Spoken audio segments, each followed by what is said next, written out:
Bonjour à tous, c'est l'heure de notre quotidienne Quintet Flash. Ce mardi, on prend la direction de l'hippodrome de Vincennes à l'occasion du prix de Cran. On va évoluer sur 2700 mètres, ce sera la grande piste avec des chevaux qu'on connaît bien dans cette catégorie.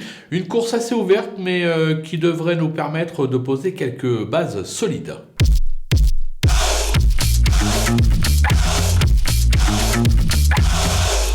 Les bases, justement, on y vient avec le 14, Healing Référence. Talentueux en Suède, il est tout aussi à Vincennes où il compte 2 podiums en 2 tentatives. Ses limites sont inconnues, c'est au papier le cheval à battre. Attention, numéro 5, Vikens Igd Yeld. Ce Suédois d'origine est invaincu en 2 tentatives à Vincennes. Eric Raffin s'en sert à merveille une nouvelle fois, il s'annonce redoutable. Le numéro 3, Falco Berry, qui reste parfois délicat, mais qui a fait ses preuves sur cette piste. Léo Abrivard, qui lui sera associé, l'a déjà mené au succès. Sage, il est capable d'ambitionner le podium.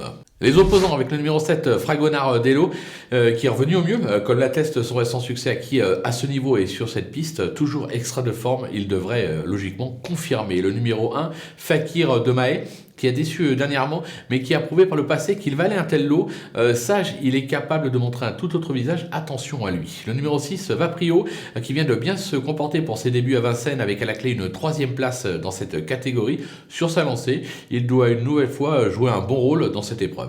Le coup de poker, ça sera un cheval qu'on connaît bien, le 2, Rocky Tilly, qui affiche 100% de réussite à ce niveau sur cette piste. Sa forme est sûre, même si son driver va le découvrir, puisque d'habitude c'était Alexandre Abrivard. Là, ce sera Johan Le Bourgeois. Je pense qu'on peut lui faire confiance et il peut faire afficher une petite cote à l'arrivée. Les outsiders avec le 4, Pinto Bob, qui alterne le bon et le moins bon sur cette piste, mais le potentiel est là. Il est pour moi barré pour la gagne, mais pas pour les places, attention. Le numéro 12, Zelov, qui vaut mieux que son récent échec. Il s'est classé 2e lors de son unique tentative sur ce parcours.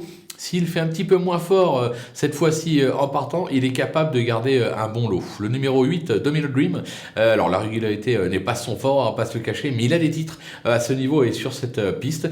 Il vient de se changer les idées en province, je crois que c'était à Mokanchy. Retrouver Vincennes devrait lui plaire, attention à lui. Le numéro 11, Eagle Ménois, sa récente prestation sur cette piste a rassuré un petit peu son entourage, une 4e place à la clé. Certes, c'est pas un champion, mais décidé, il a tout à fait le droit de jouer un rôle pour la 4, 5e place. Le numéro 9, Staro Italie, il reste sur une probante 5e place à ce niveau et sur cette piste, mais reste bien plus performant en province. C'est plus pour les amateurs de cote, si vous avez la place, vous le glissez. Et enfin, le numéro 15, Festif Charmant, qui compte quelques bonnes sorties à Vincennes, 55% de réussite sur ce parcours, mais c'est surtout en province qu'il s'est illustré ces derniers temps, raison pour laquelle je l'ai mis un peu plus bas dans ma sélection. Les délaissés, il en reste 3. Le 10, Chromy, un spécialiste des pistes plates qui a enregistré sa meilleure performance à Vincennes, c'était sous la selle. Je pense qu'il y a bien meilleur au départ, raison pour laquelle je l'élimine. Le numéro 13, Dream, qui ne m'a pas convaincu ces dernières semaines. Il est plus performant en province, vu le lot.